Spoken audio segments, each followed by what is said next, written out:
你的眉宇间似有柔弱，调皮嬉闹间拨乱着我，怎么形容感受到什么？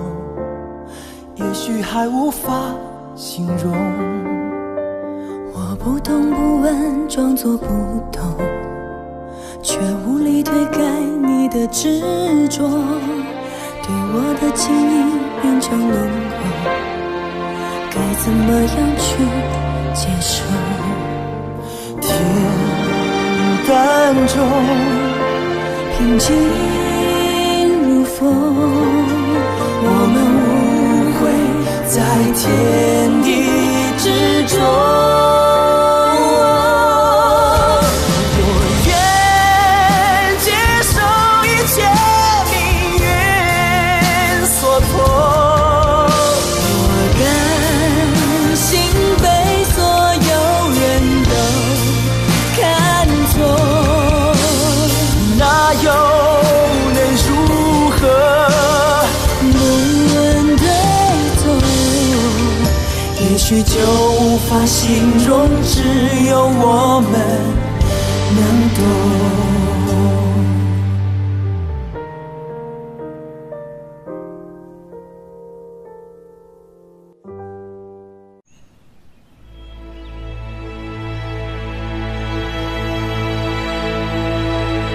报！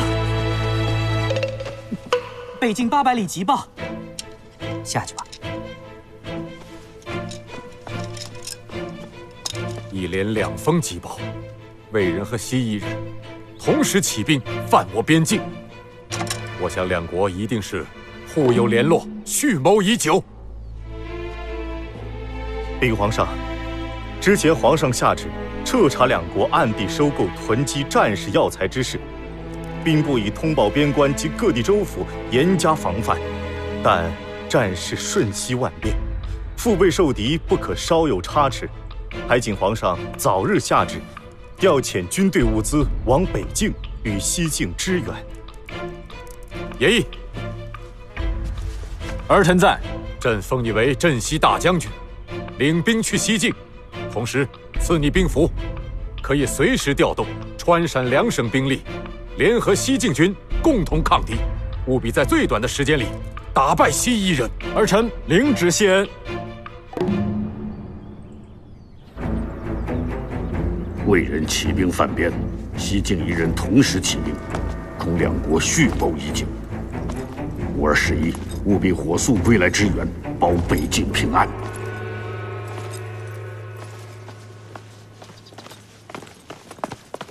师爷，我听说你要回北境了。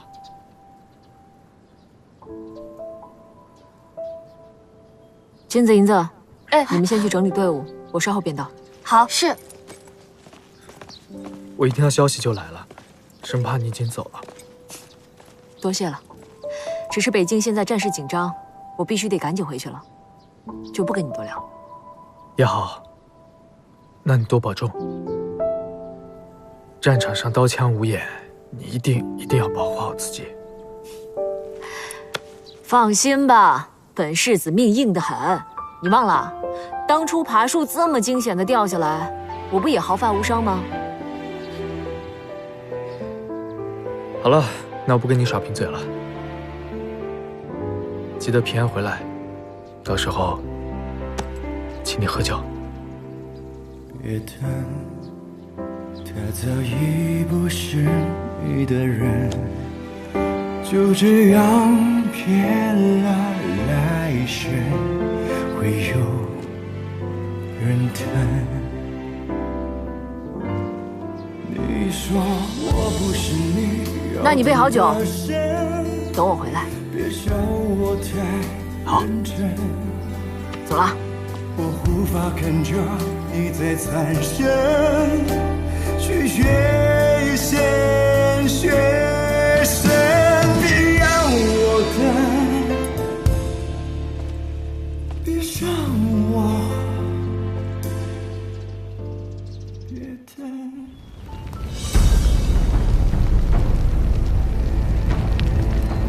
永定2年秋，魏人与西夷同时兴兵，攻北境下关，西境犬狼峪，大臣将士浴血奋战数日，战局危急。听说西境已经失掉了一座城池，看来此次战争，西夷人来势汹汹啊！西夷人不过是受魏人所使，我同他们交战多年，和他们几个首领也打下了关系。此番我回去，定有办法让他们撤军，然后驰援北境。等我。殿下，您放心，北境有我们韩家军的，定然不会让魏人夺我疆土分毫。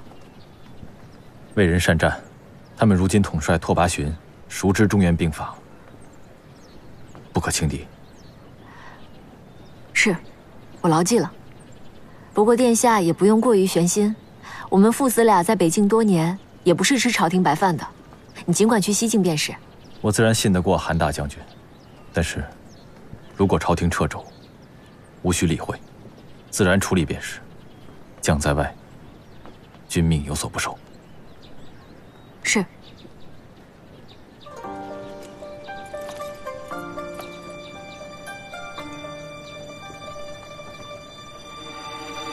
你的眉宇间似有柔弱，调皮嬉闹间拨乱着我，怎么形容感受到什么？也许还无法形容。我不懂不问，装作不懂，却无力推开你的执着，对我的情意变成浓。这个给你。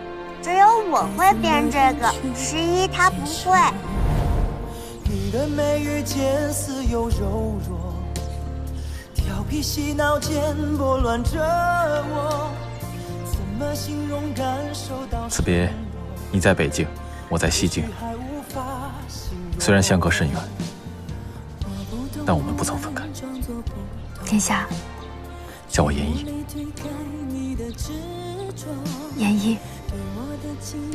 等我此战立下战功，我定会向父皇请命，恢复你的女儿身，成为我明媒正娶的王妃。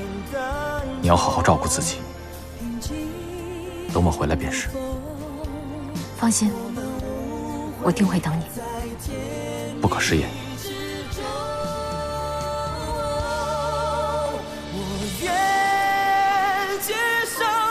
严毅，我会平安回来的，保重。我也会平安回来的。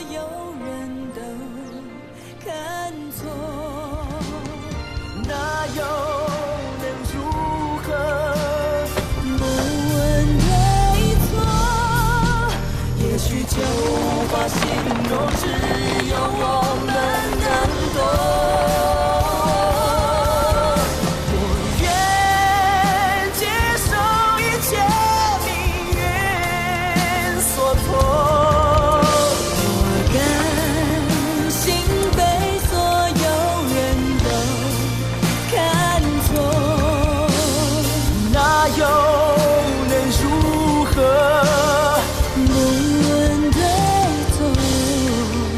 也许就无法形容，只有我们能懂。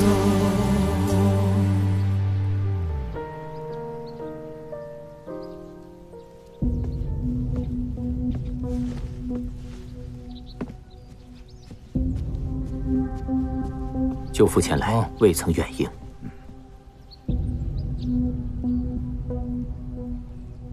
这次魏人和西夷人联合夹击大臣，这对我们未尝不是一次机会。舅舅，前日里父皇已经申斥了我，这些年我真的累了，我不想再争了。每每相争，我必然会落得下风。咱们就这么算了吧。如今国有战事，如果我利用战事来对付老五，那我在大义上便已经输了他一场。你不争，这个时候你不争了？你觉得陈延义登基后会放过你，放过咱们吗？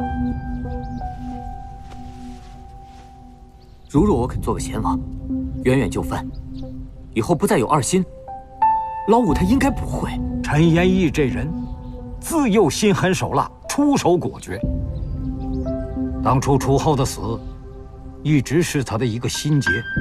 咱们皇后荣宠20年，难道陈延义他会容他平平安安的做太后？到时候你应该怎样应对啊？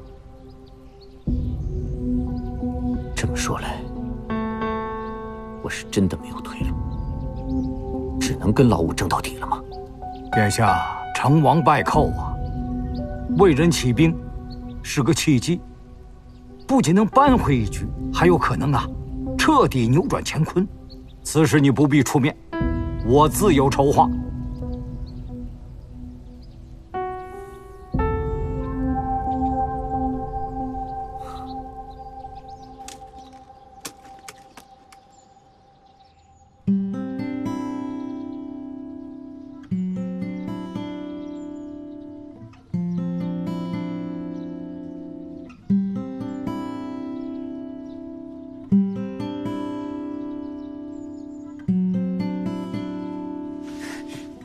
二公子，不如我们也去战场吧，去帮着韩十一打魏人。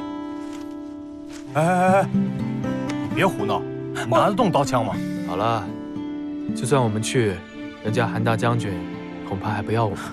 哼，师兄，现在方知文臣武将如此的泾渭分明。周兄不必气馁，我们也可以做军中谋臣。我也与家中商议妥当，不日便去西境，在五皇子军中历练。那为何不去北境？我们沈家和韩家有亲，皇上忌惮。哦，明白。那不知沈兄可否带我一同前去？只要伯母肯放行，这有何难？有劳沈兄。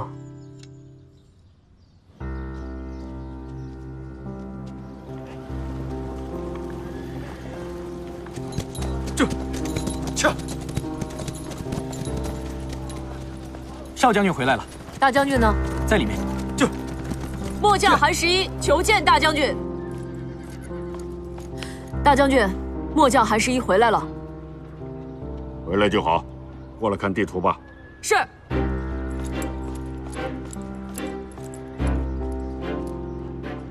魏人号称可空闲之士30万，虽有虚张声势，但实则兵勇20万余是有的。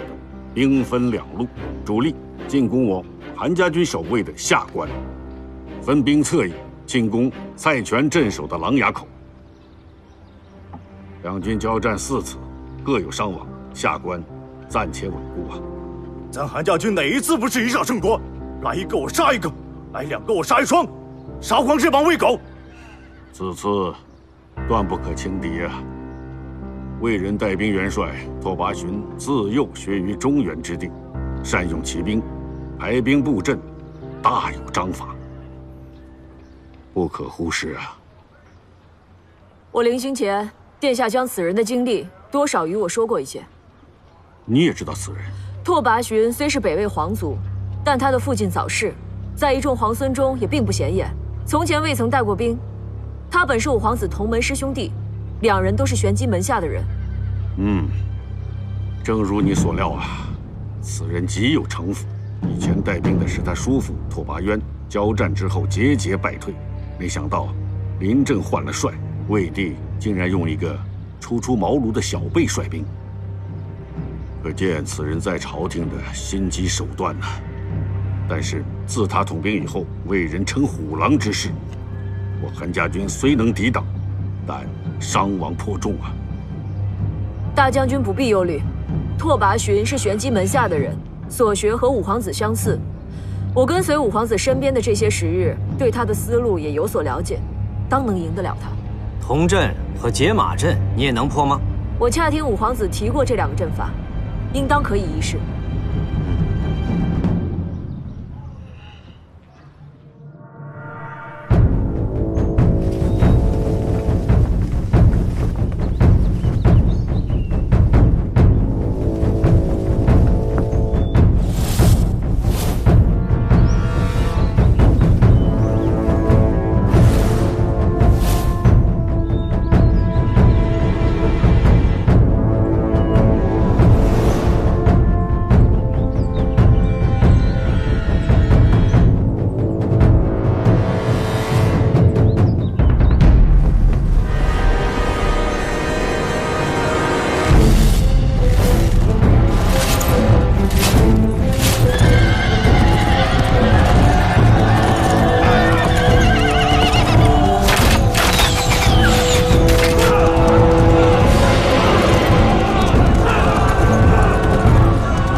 众将听令。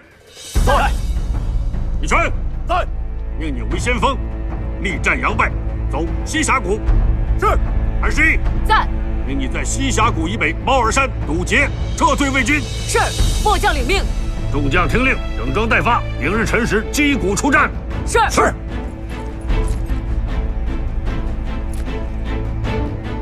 程将军，以为如何？韩老将军镇守边关多年，经验丰富。我虽说也在军中，也没有打过真仗，无外乎就是些纸上谈兵的本领罢了。我这次来啊，就是要向韩老将军您学习的。军事上面的事情，一切听凭韩老将军您安排就是。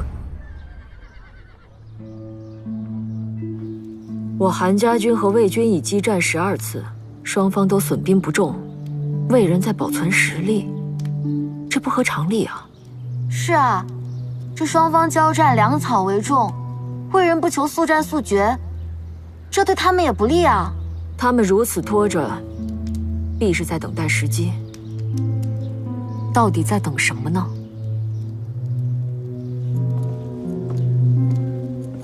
大将军，大将军。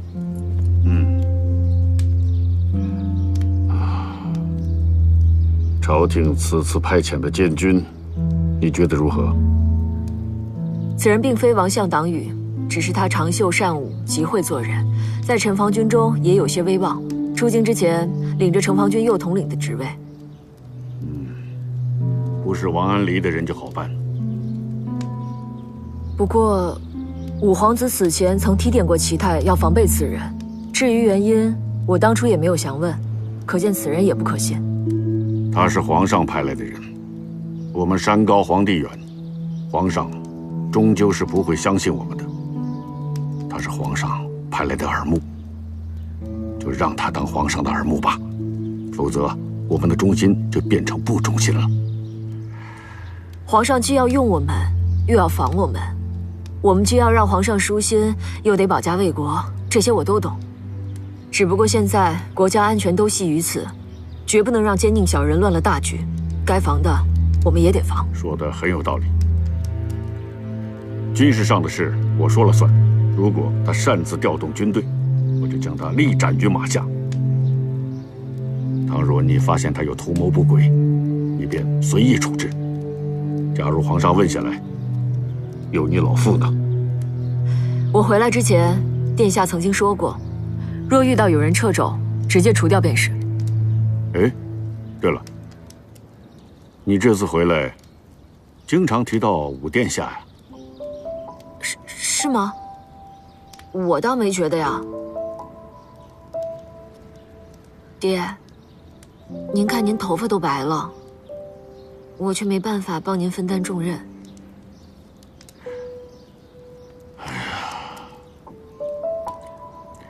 你本应该安安顺顺的做一个公侯府的小姐，现在还随我上阵杀敌，而且还顾及那些权谋之后，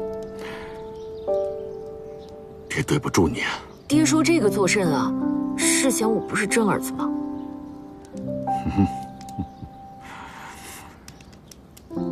你是爹的骄傲，爹怎么会嫌弃你呢？爹，我故意这么说的，就是想让您夸夸我。哦，你是故意的？哎呀，你这聪明劲儿挺像你娘，但你这无赖劲儿像你老爹，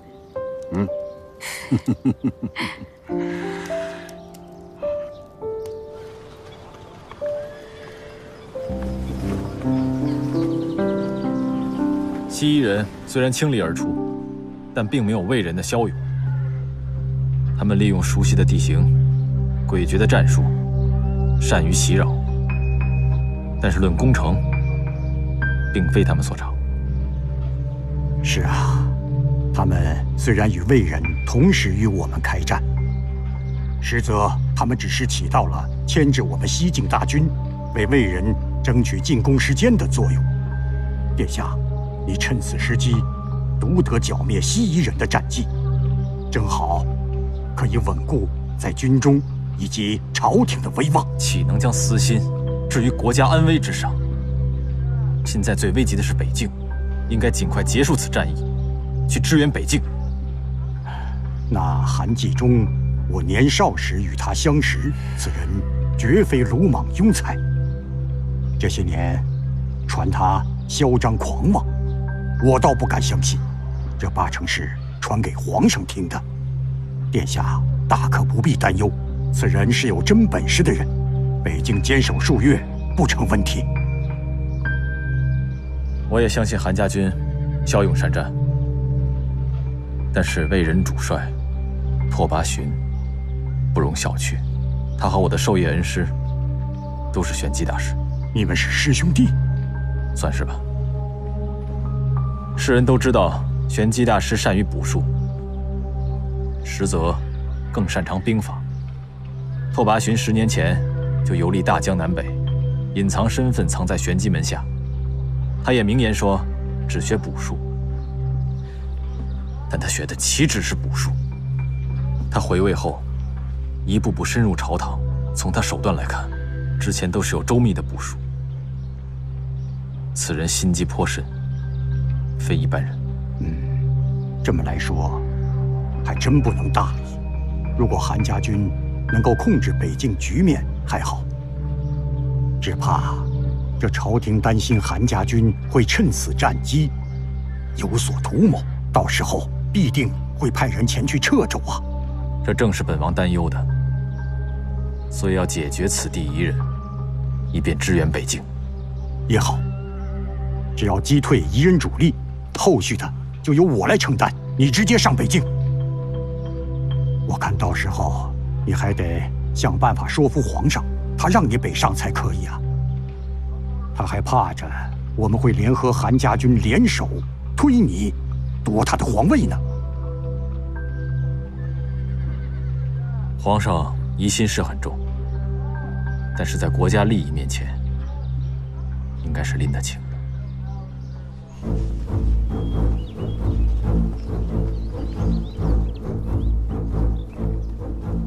皇上，战况如何？韩家军与魏人僵持1月有余，本各有胜负，不想7日前3战3败，损失逾3万。魏人分兵琅琊口的5万精兵突破了琅琊口防线，守将全部阵亡。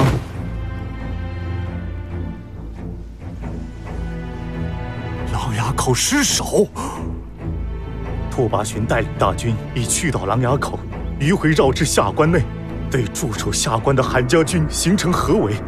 皇上，韩家军危矣，恳请皇上速速发兵。这是皇上，皇上！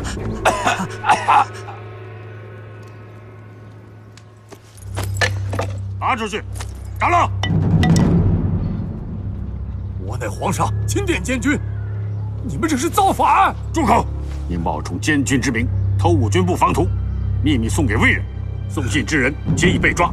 你和京城奸贼的书信也被搜出，还敢抵赖吗？这是诬陷！我要禀奏皇上，你们无权处置我！人证物证俱在，来呀，推出去斩了！你放开我！你们无权处置我！放开我！放开我！诸位将军，如今奸人已除，我等应当以血肉之躯报效朝廷，抵挡住魏人的铁骑，保护我大臣百姓。大将军，如今蔡权失了琅琊口，北境像被撕开了一个口子，整个后方都失了控制。我们守被断了后方支援，攻又前后都是敌军，除非朝廷派兵支援，与我们前后夹击魏军，方有希望。要想等到朝廷援军，恐怕是来不及了。哦，我知道，在附近有一支我军在临唐州境内守备靳尚武，距我们咫尺之遥。现在魏军已经把下关围得像铁桶一般，我已修书一封，只有送过去才可以啊。我们无权调令临唐州驻军，能调动各地驻军的只有兵部调令和皇上手中的虎符。我怕那临唐州守备不肯出兵啊。驻兵肯定会关门拒守，不敢应战。魏人已有5万大军从琅琊口深入关内，临唐州死守防线也无可厚非。若擅自出兵，一旦有所失，那便是大罪啊！想那临唐州守备，怕是不肯冒险出兵啊。我相信临唐州守备靳尚武会帮助我们的，但是必须有一个人把信送到才行。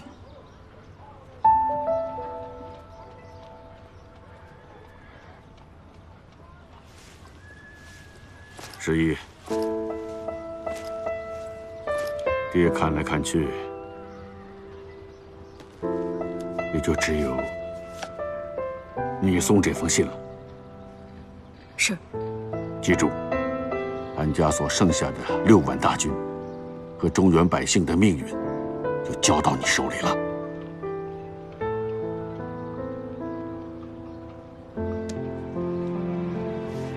是。末将定不辱使命。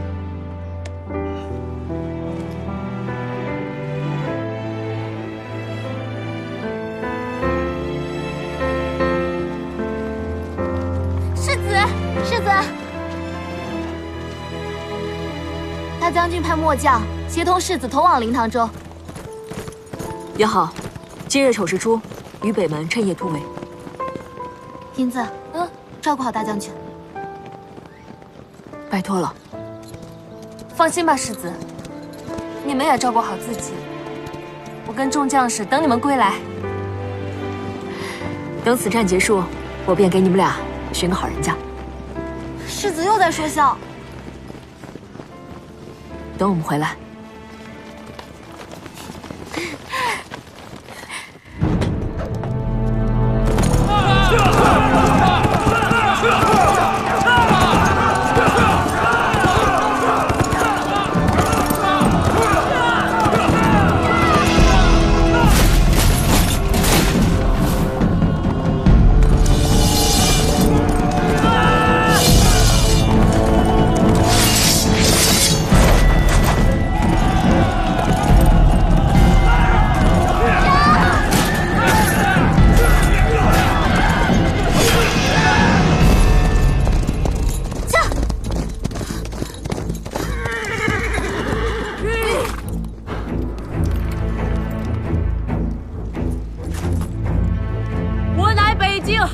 少将军韩十一，求见临唐州守备靳尚武，请开城门。请开城门。我一直担心皇上会调派我新州府兵去支援北境，没想到没等到皇上的调令，却等来了这个韩十一。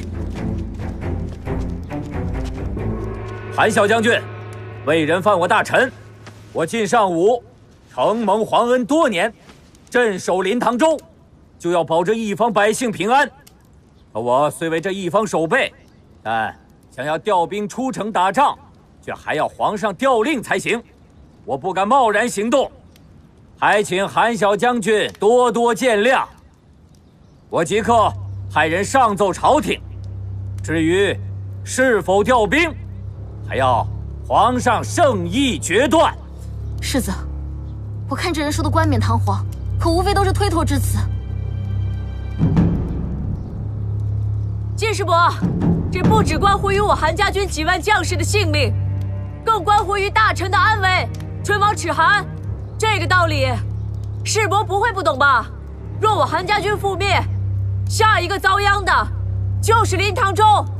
没有皇上手谕，谁敢贸然出兵啊？韩小将军，你还是速速回北境，兴许还能助老将军一臂之力呀。是否出兵，以我在意。魏军死士就躲在城外，我等急于奔命至此，已再无力气与他们死战。请师伯打开城门，容我进城休整。此时万万不可开城门呐，以防敌军突袭。韩小将军，你还是速速回北境去吧。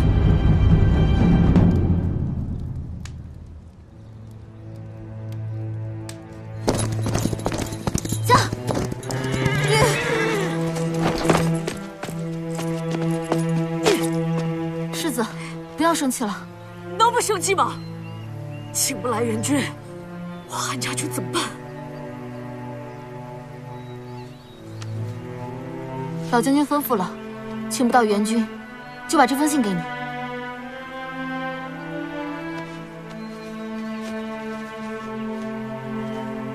时依吾儿，若临唐州守备不肯出兵相助，即刻进京，将韩家军此战详情面禀圣上，亲承奸人罪证，切不可再回北境。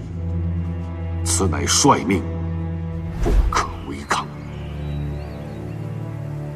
若我韩家军阵亡，我韩十一又岂能苟活？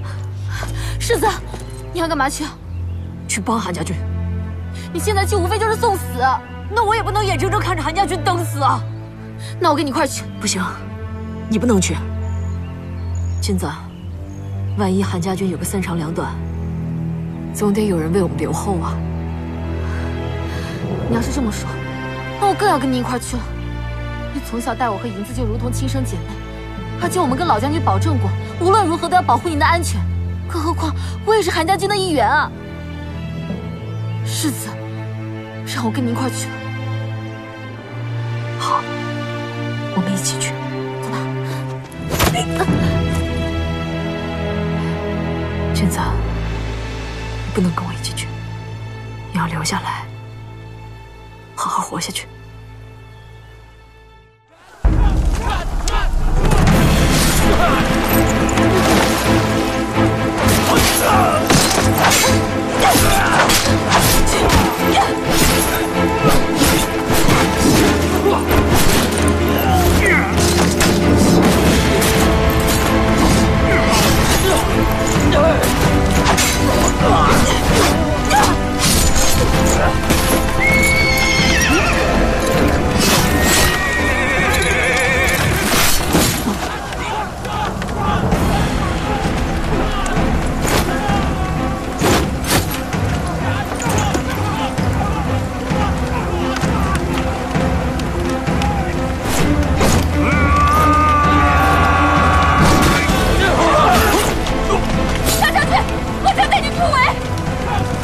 家军为国尽忠，死而无憾。大将军，你一定要等世子回来啊！小心！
老将军，你回来了。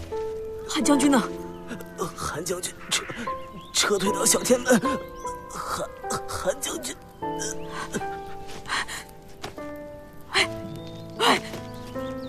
醒醒！醒醒啊！醒醒啊！喂！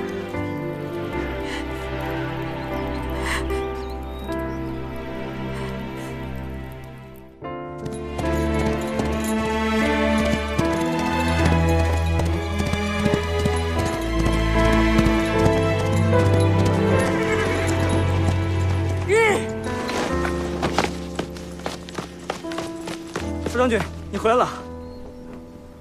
怎么就剩这点人了？我爹呢？韩将军他……说，我爹怎么样了？韩将军怎么样了？世子，老将军他殉国了。他说你一定要活下去，为韩将军洗冤正名。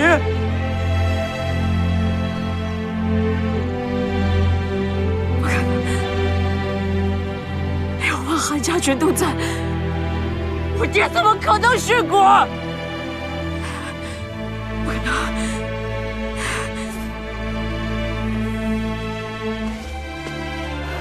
老将军让我们护送您回京城，我们撤吧。我杀了窦马勋，我绝不会回去的。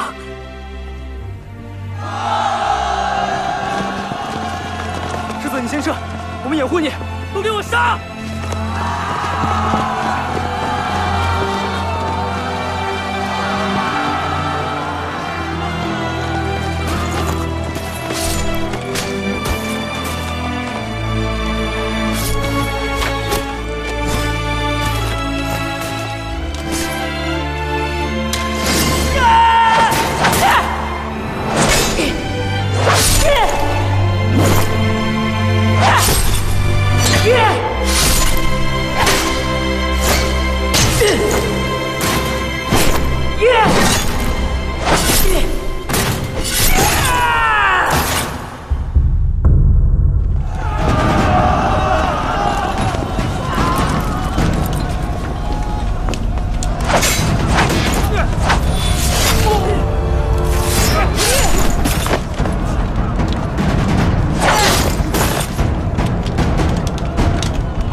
小将军吧，久仰大名。拓跋勋这厢有礼了。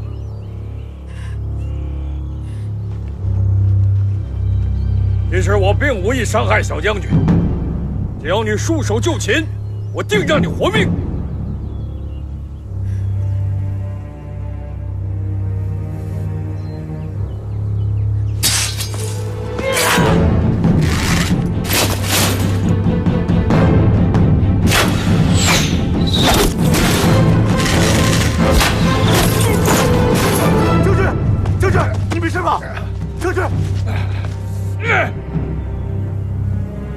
抓活的！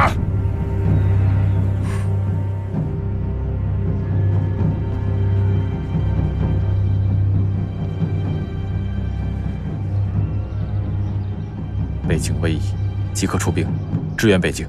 这里交给楚大将军。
韩小将军，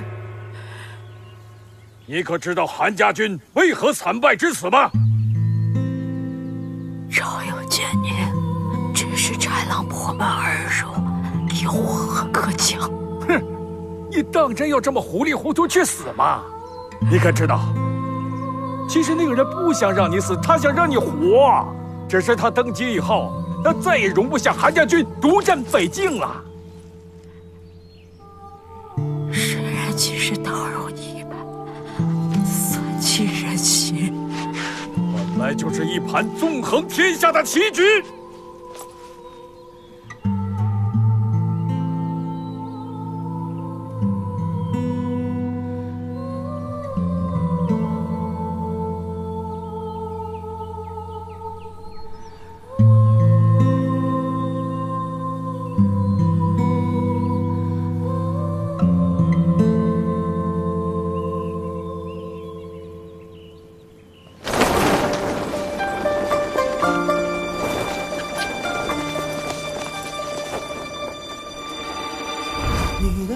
等我此战立下战功，我定会向父皇请命，恢复你的女儿身，成为我明媒正娶的宝贝。你这聪明劲儿真的像你娘，但这无赖劲儿像你老爹。却无力推开你的执着，对我的情意变成轮廓，该怎么样去接受？天淡中，平静如风，我们无悔在天地之中。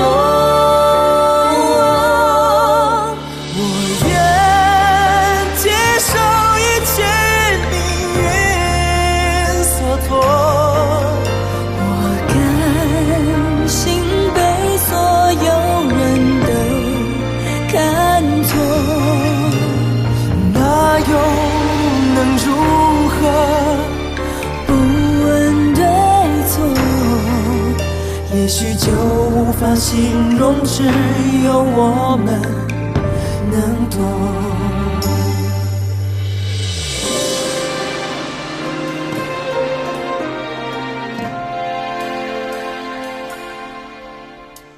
你的眉宇间似有柔弱，调皮嬉闹间拨乱着我，怎么形容感受到什么？也许还无法形容。我不懂不问，装作不懂，却无力推开你的执着，对我的情意绵长浓厚，该怎么样去接受？天淡中，平静如风，我们无悔在天地之中。我愿接受一切命运所托。